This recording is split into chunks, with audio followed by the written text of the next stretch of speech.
Hello, Hello, my name is Anne McElhenney and I'm Phil McAleer. and welcome to the Anna Film Scoop. It is week 96, that's 1 year, 10 and a half months since the 2 weeks to flatten the curve lockdown, and they are flattening the curve to this day. Everyone's getting flattened in one way or the other. And we're in Ireland. If we don't hurry up recording this, we're going to miss the pub. Yes. Literally. And that's not because we're alcoholics. We have to go to the pub because otherwise we won't be able to upload this. And you'll Because- notice that we have very Rudimentary. Yes, because we have to yes. go to the pub to download this because in Ireland of 2022, correct. you can have an abortion, but you can't have broadband. There you go. Because that's the way that's progressive.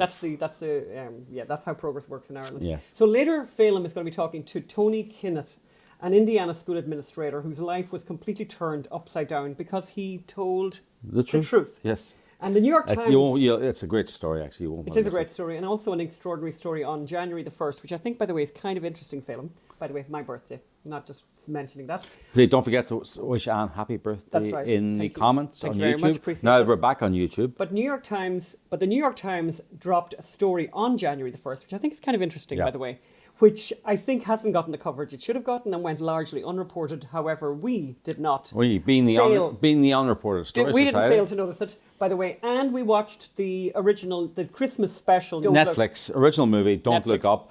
Opinion is divided. I want to hear your opinion on it.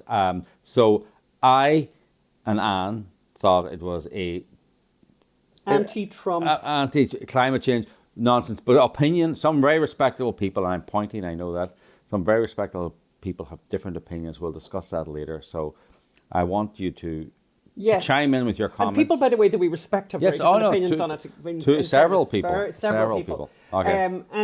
And we have an amazing recipe, a very fabulous, simple recipe, which I think we made more difficult. But anyway, really, really nice recipe that I'm very happy to share with you. But first, before we start anything, we want to say a huge thank you to everyone for responding so well to our end of year campaign. We are really thrilled. Yeah. We're delighted. Thank you. Next year is going to be a huge year. The movie's going to come out in a few months, as you know. We're working on the top secret project, and this is we needed you. There's going to be a lot going on. You responded. There's going to be some very angry people next year because of the stuff we're doing. Yeah. You see, that's the kind of people we are. Yeah. So, but let's first go over to the interview that Phelim did earlier with Tony Kinnett. Really amazing interview. Let's watch that now. So I'm joined now by Tony Kinnett, who is, or rather was, an administrator with the Indiana public school system. And he's had some interesting career developments very recently, just over Christmas. And that's all because of his desire to tell the truth about what was going on in the Indiana public school system. Welcome to the Anna Film Scoop, Tony.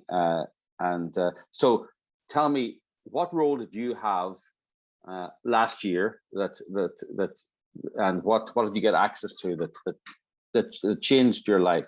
So for the Indianapolis public school system is at least it's one of, if not the biggest Indiana public school district.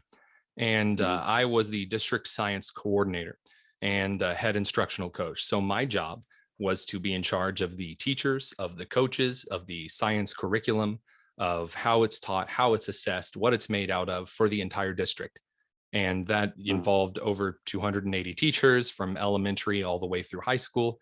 That involved meetings with AP and our advanced classes that are usually gone through Notre Dame, and a whole lot of other scientific aspects, from textbook adoption all the way to looking at assessments and kind of deciding what direction that IPS needed to go in order to be better at science.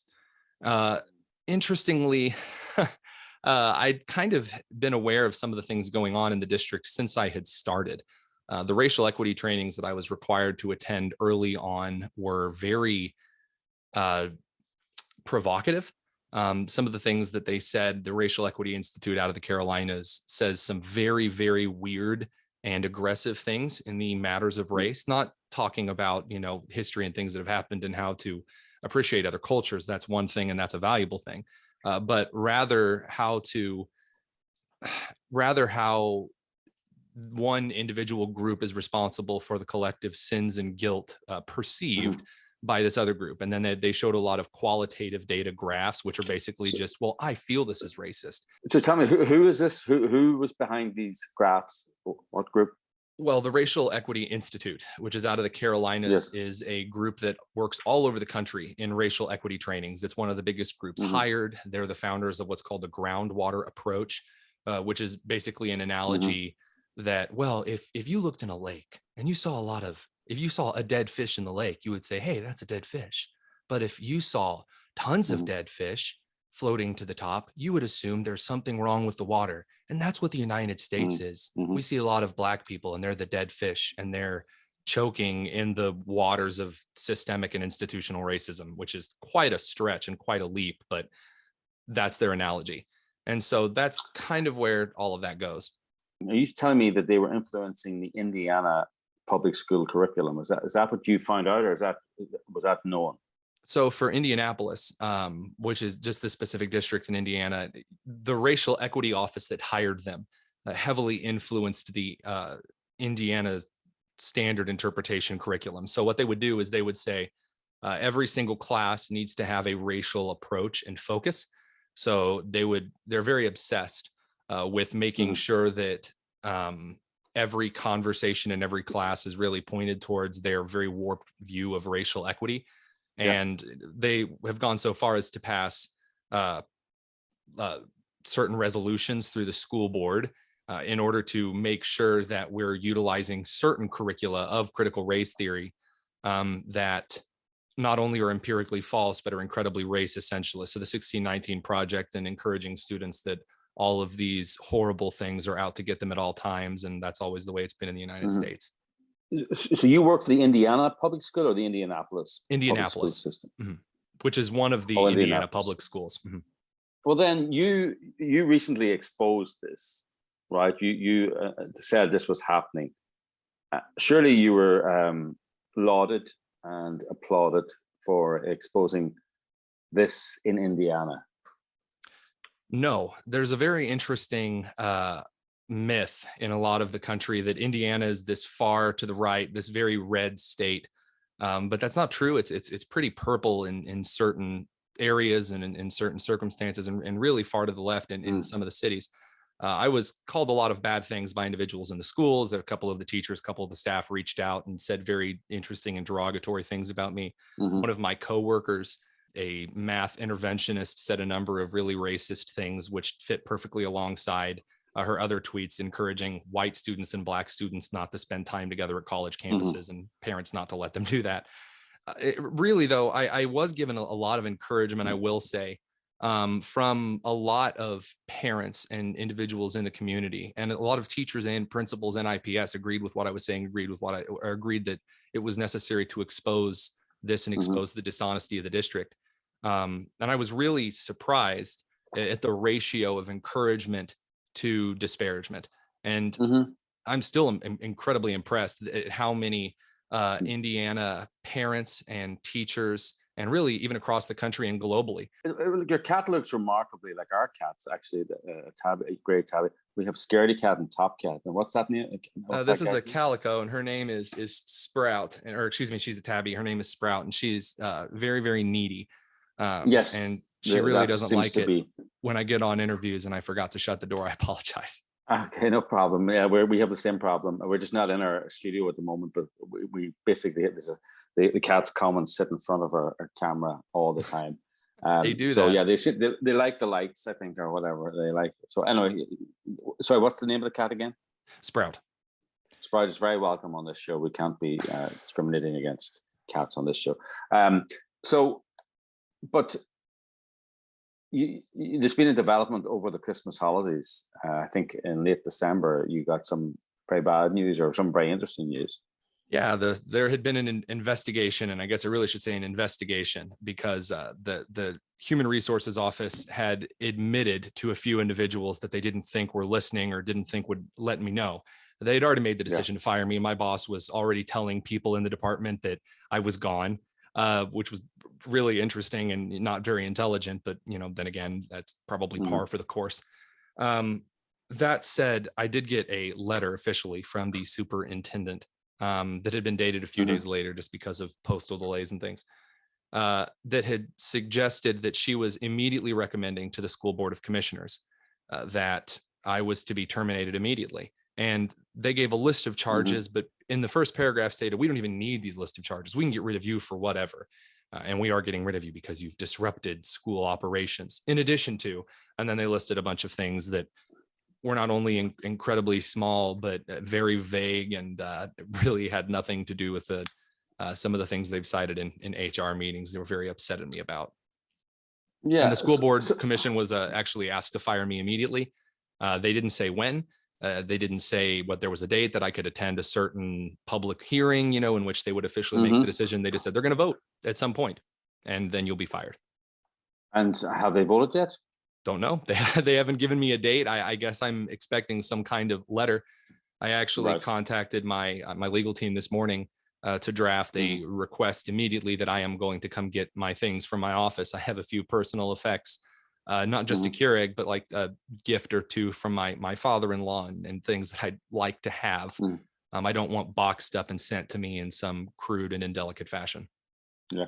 So tell me the worst things that the curriculum in Indianapolis were suggesting be taught. Oh man. I mean, that's like asking someone who went to Caesars in Las Vegas what was the most incredible thing at their dinner buffet. That's going to take a minute. Yeah. Some of the incredible things that I saw that are coming to mind were a history teacher at Crispus Attucks High School disparaging Booker T. Washington to his class, saying that he was terrible. He didn't go as far. And even his students, when he'd asked, whether they thought Booker T. Washington or W.E.B. Du Bois' approach after the Civil War were more appropriate, were more effective, he had a lot of students that were minority students suggesting that they understood why Booker T. Washington said the things that he had said, why he supported a more moderate approach to Reconstruction.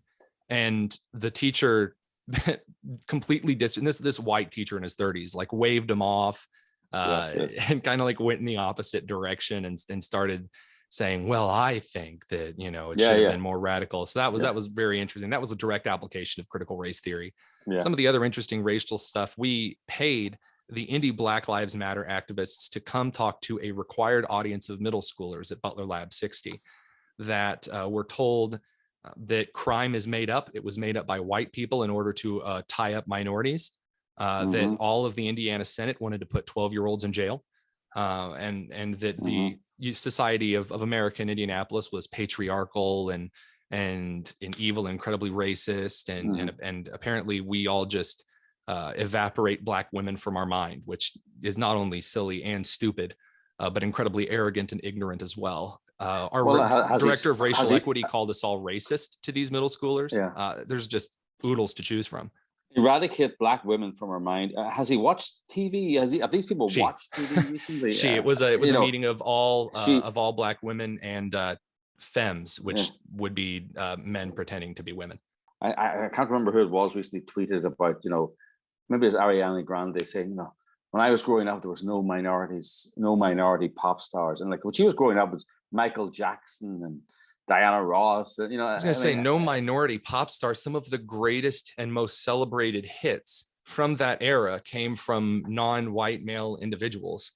And from the 60s, no one had any issues with that. I mean, she's like my age. How pathetic.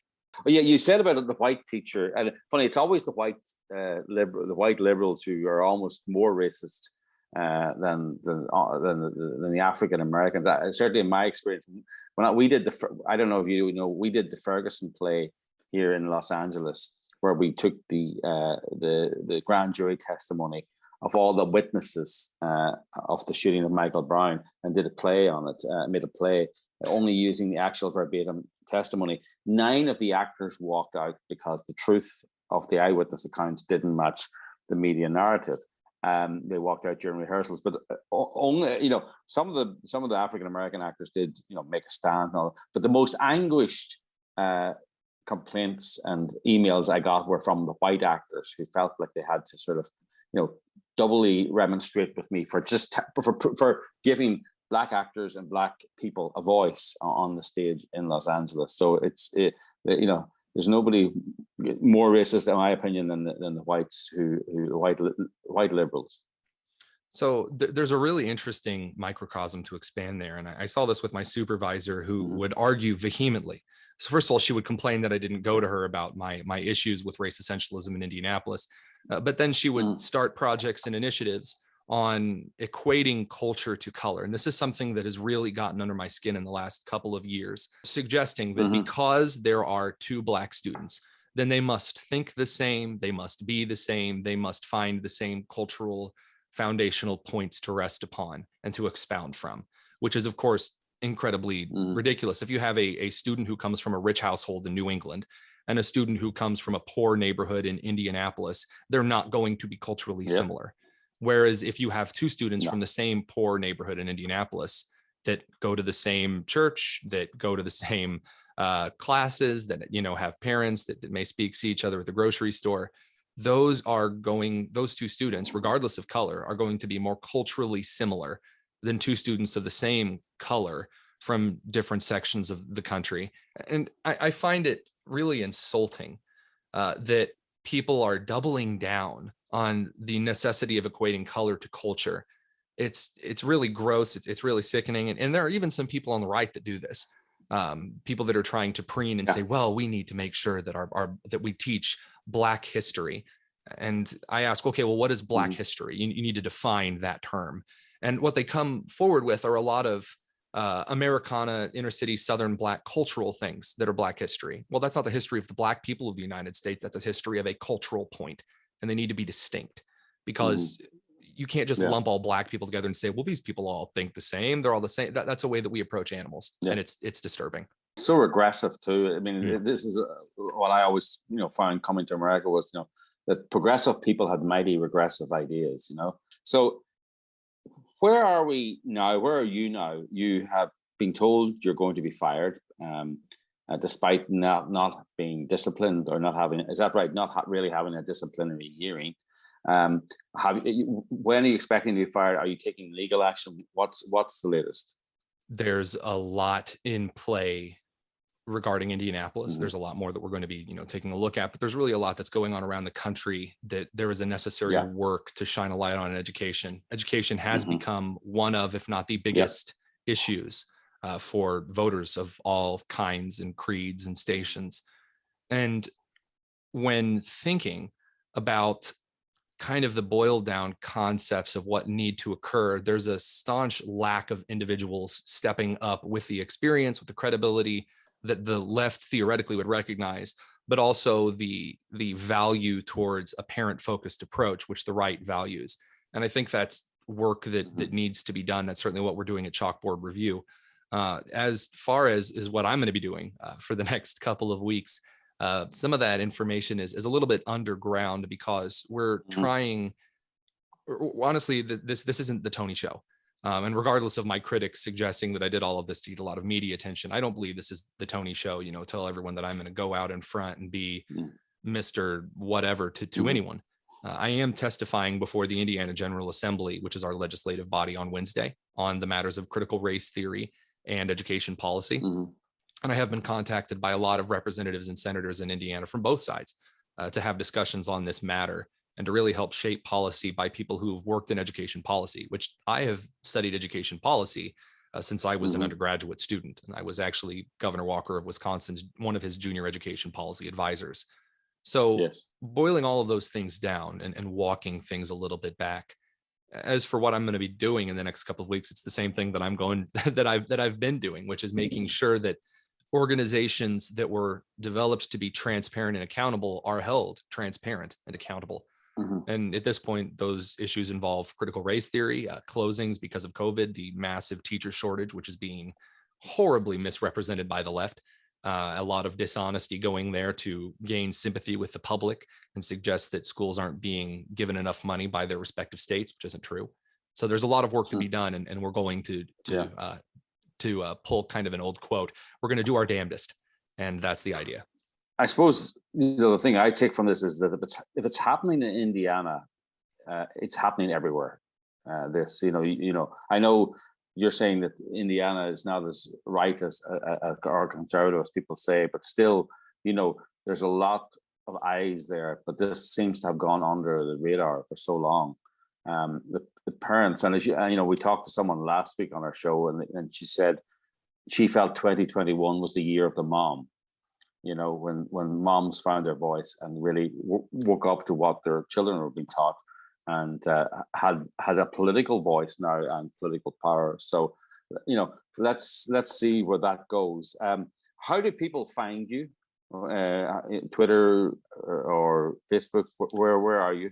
Well, you can follow me on Twitter at @thetonus, THETONUS. However, Twitter's kind of a dumpster fire, and I would recommend following more. So the Chalkboard Review, which is an organization that I and a few others run by teachers for parents in the community. And that is Chalkboard Review. Yeah. Go ahead. That you can find the website, thechalkboardreview.com. You can also find us on Instagram, Twitter, Facebook, etc. at Chalkboard Rev. So that's Chalkboard and then REV. Okay, Chalkboard Rev. Well, great to talk to you. So I was telling you earlier, we do this with every guest. We ask them, what is the work of art that has inspired you? It can be a play, a poem, a work of a painting. It can be a song. What inspired you and why? Easily the painting Nighthawks by Edward Hopper is one of my favorite pieces of all time. It's a beautiful scene to look at.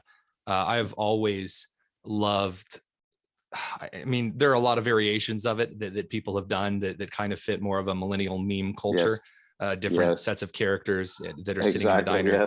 But I'm fascinated by it. I'm not going to pretend to be some art expert, but I do appreciate how it is a main focus night painting. I don't see a lot of paintings that zoom in on a lit center focus with night surroundings. It's not incredibly common in art, and or at least the art that I've seen. And again, I'm not some master cultured individual on the art scene, but that's definitely my favorite. I have a few prints of it, and it is hanging in our guest room. And why? What appeals to you? Is it the uniqueness of it, or the uniqueness of it for sure? The brush style it's just the way that the people are formatted, just kind of the level of detail that's not so specific and detailed that it really can only look at it once and then it's done. But it really pulls me in based on how the brush work is really put together. And of course, it's got kind of a 1950s style look in it as well, which, you know, I really appreciate. Just it fits a really classic Americana look. Yeah, it's very Americana. But when was it painted? It was painted in 1942. I'm definitely no expert, but yeah, pulling from my phone there, I have actually gotten to see it in the Chicago Metropolitan Art Museum, and that was really cool. There are, you know, about 5 paintings that you associate with America, and that is one of them. It's a very classic urban American scene. It's you're right. It is a wonderful painting indeed. So we also ask people, what's your recipe? What are you known for? And you know, what's your go-to, and how do you make it? Oh, my go-to is easily a pan-seared steak with Irish butter, because there's truly nothing better than that. However, I will say that I got into this after I was teaching in Lawrence North, which is an Indianapolis school, and one day one of my co-teachers in the science department, she came in my room and said, "Have you ever had a Mississippi pot roast?" And I was like, "No, I haven't." She said, "Well, you have to try it. If there's ever anything that you do, you will go home and you will try this recipe." And I don't like roasts out of the crock pot. They're dry. They're really flavorless. I mean, the carrots and potatoes are like the worst way you can prepare both of those vegetables. And I was a little skeptical. And what she said was, you take a pound of roast, or it can be a 2-pound roast.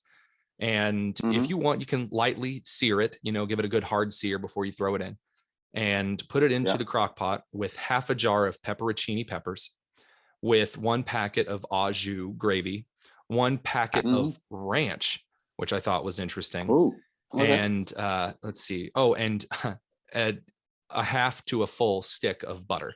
And then you set that in there for low on 8 hours or high on 4, or if it's an Instapot, about an hour and a half. And what you will get is one of the and at high pressure on the Instapot, I should say, it is easily the most flavorful, tender roast. I'm blown away every time I make it. Realistically, it is the go-to.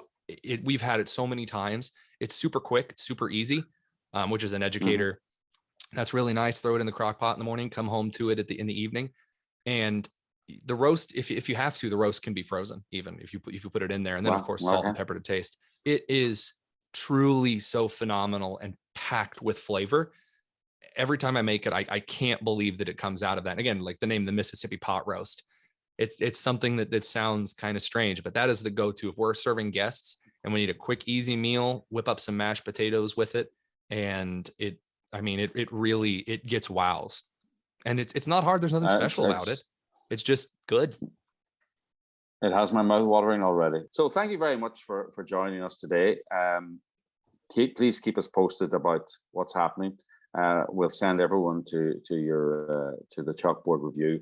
You're doing a very important job. And I think parents out there need to be aware of what their children are being taught in schools. There's some very confused 12 and 14 and 15-year-olds running around being fed, their pure brains are being fed a lot of nonsense. So it's interesting, and parents need to know that and be equipped for that. So thanks very much, Tony, for joining us, and keep us posted on what's happening. Thank you very, very much. I really appreciate it.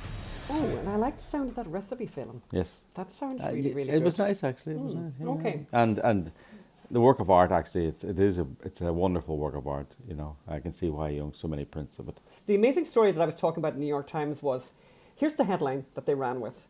When they warn of rare disorders, these prenatal tests are usually wrong. Yeah. So basically, all these prenatal tests for these rare conditions are wrong 85 times out of 100. 85% 15 failure times right out of 100. How many people were recommended terminations based on those Yes. recommended abortions based on those results?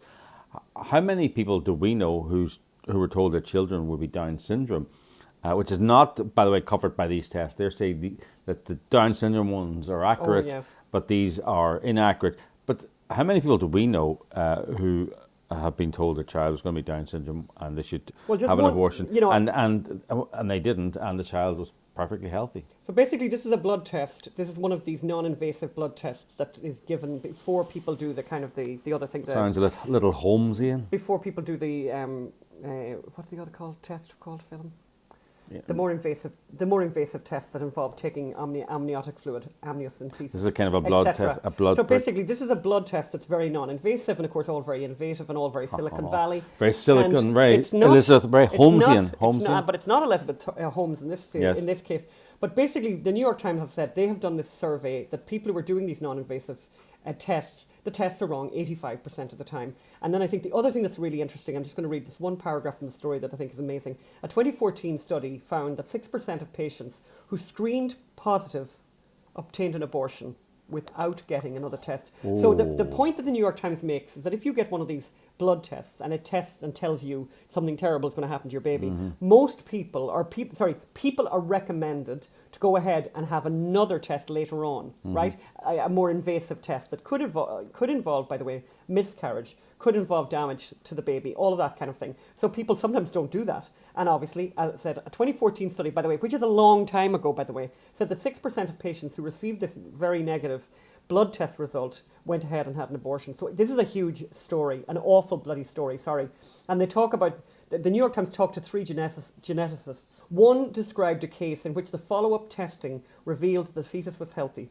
But by the time the results came, the patient had already ended her pregnancy. And we know, by the way, it just occurs to me, Phelim, this happened here in Ireland, where parents were given a misdiagnosis of a bad abnormality in a child. The people went ahead and had an abortion because, of course, Ireland's so progressive now. They have abortion here, but they don't have the internet. They do have the internet, but it's really bad. But they went ahead and did that, and only to discover that the child was perfectly normal and have to live with that for the rest of their lives. So I think it's an incredible story, and I think it's kind of interesting, honestly, because it's an original piece from the New York Times. I think it's interesting that they dropped it on January the 1st. And I think sometimes, and I know Phelim is the expert on this, you know, because you worked in big newspapers. Newspapers can sometimes do that. They can put a story in to at a time that's busy. Cover their ass. To Say, cover we their covered ass. that. We covered this. But actually, a story of this magnitude really should be going for days and days and days. Yes. And we're not in the States, so if you guys have been seeing it all over the media, that's fine. I doubt We're it. doubting it because we're not seeing it everywhere, and it should be everywhere. Okay, what's next on the What's agenda? next? Well, Philip, you had strong opinions about this movie, right? You watched the movie. Yeah, so it's called Don't Look Up. It's directed by Adam McKay, big leftist, Hollywood leftist. Stars every Hollywood leftist you could possibly shake a stick at. Meryl Streep, Jennifer Lawrence. Oh yeah, everyone's in it. Oh, they're It's all an embarrassment of riches. Who else is in it? I think that's the way to say Yes. it, Philip. An embarrassment of riches. And the writer Adam McKay is quite clear that it's about a meteor striking the Earth, and these scientists trying to get the world to realize that the world is going to end, and the media won't dramatize it.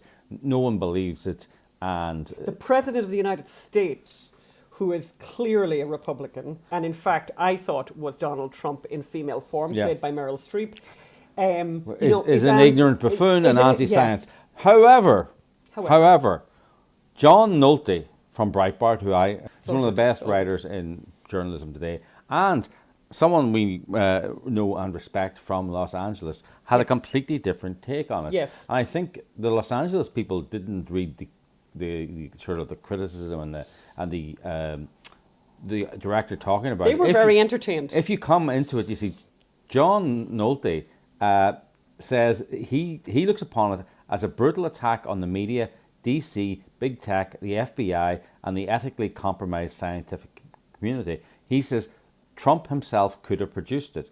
And the news reporter that I see there, and I see it's obviously a take on Fox News, John Nolte says, no, that's Misa Brzezinski from MSNBC. We both agree that the movie goes on too long. There's a half hour, I think it's about half hour too long. I think it's fair to say that it's entertaining, however. I mean, it did go on a bit long, and I do think, Phelim, the fact that you and I started watching it after midnight and stayed up until 2 o'clock in the morning says a lot. Well, this is the things we do for our work. You see, we're just so committed. Yes. We just never stop. We never stop. But you would say, Phelim, would you just say thumbs up in terms of watching it? Would you tell people that it's worth watching? It's worth watching because I'd be very interested in your opinion on it. Like John Nolte here says, what's more, it's just as easy to see the movie as a metaphor for how the establishment has sought to cover up voter fraud, ignore the horror stories behind illegal immigration, and lie to us about countless things like Hunter Biden's laptop, Benghazi, the lab leak theory around the Russia collusion hoax, and the COVID lockdowns, and the failure of green energy. So, read John. We'll put John Nolte's piece up there as well in the show notes. Be please watch Don't Look Up on Netflix. Tell us what you think about it. I think you'll come. I think I'm right, obviously. Of course, but John Nolte and someone we respect, whose opinion we respect in Los Angeles, has a completely different take, which is very interesting. So I'd love to hear your thoughts on it. So very quickly, because we're running out of time. So basically we have a really nice, we highly recommend this recipe, which is, I'm going to call it magnificent butternut squash soup. And I don't think butternut squashes can do anything wrong. I just love them. This recipe called for you, and you can see what we did there. We cut this butternut squash in two and put it into a very hot oven at 375. I would go actually to 400 with that. And we left it in for about 50 minutes. Not long enough, it needs to be left in for longer. And actually, I've been looking at other people's notes, and I'm thinking that maybe what we would do in future is we'd chop that butternut squash up small and put it in on a baking tray with some oil and roast it off that way. I think it'd be more effective. Mm-hmm. Anyway, then what you do is you are going to do that, put that on while that's all happening. And as I said, it's going to take a really long time in the oven, particularly if you have it in the two big pieces. Then heat a tablespoon of oil. Took an awful long time for us. An awful long time. Add onion, garlic, ginger, and saute over a low heat until golden, about 8 to 10 minutes. So the onion, I actually, and literally, you can see what I'm doing there. I mean, I literally had a bit of a yellow onion, a bit of a red onion. I mean, the great thing about soup, by the way, is it's so forgiving. It's incredibly forgiving. I just love that about it. And again, great idea then. After you've got that and your squash, look at the squash. We took the squash out. I mean, we gave it, as I said, 50 minutes. It probably needed longer. And I think the next time I would do the other thing and with you can de-seed it then? Then look at us. We show you only a tiny bit of that because we did labour to scoop out the flesh. The idea is that the flesh should be very coming away very easily from the squash skin at that point. Anyway, we won't show you all the mess we made, but we got the squash in. Put that squash into the pot that you have the garlic and the onion and the ginger in. Throw that in. See what else we threw in there. We threw in an apple as well. Just very roughly chopped the apple.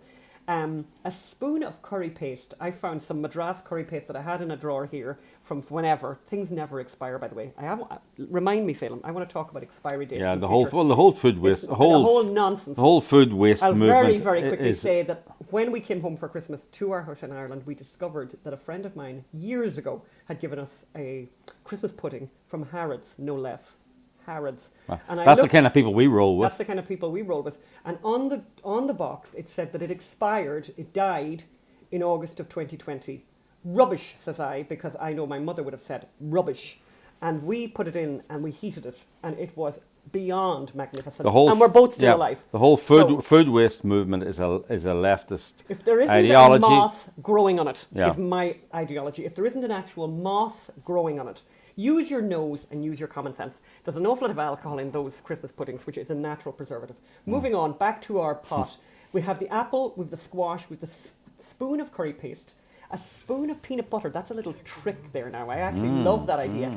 A pint of stock, and I use chicken stock. A lot of people would use vegetable stock in this case. I nearly always like to use chicken stock. But because you cook a lot of chickens. But if you have any vegans around, obviously you want to do vegetable stock there. And bring all of that to a simmer for 10 minutes until your apple is tender, and then get your immersion blender in there and blitz the hell out of that. And I can tell you, it is really nice. Now, you could dress it up, and you could dress it with coriander, or as you Americans like to say, cilantro, or you could give it a little swirl of cream. We served it undressed, naked in fact. The soup was naked. The soup was naked. Look at us all dressed up. Sure, I'm even still wearing the apron. And I have to say, I really, really recommend it. Yummy, yummy, yummy soup. And you can write and complain to me if I've left anything out, but I will put the whole recipe up anyway, and it'll be on the recipe page on our website, unreportedstoriesociety.com. And you want to go there right now, you want to get your friends to sign up right now, and you want to leave a comment. Yes. I just heard Phelim there mention, did you say we are back on YouTube, Phelim? I think we are. Okay. We'll update you on all of that kind of thing, but thank you for being you. And thank you for helping us throughout the year, and hopefully you can help us going forward. If you want to help, we're mysonhunter.com. That's a message coming through. Yes, right. And by the way, can I just say as well, a very, very happy new year to everyone. We are very aware of the fact that this last couple of years have been incredibly difficult for many, many, many people. We've come out of it very unscathed, actually, but we do know, and we're very aware of other people who've had an awful bloody time. And so we really wish you a very, very, very happy new year and a very, very happy 2022. God bless us all. Thank you. Bye.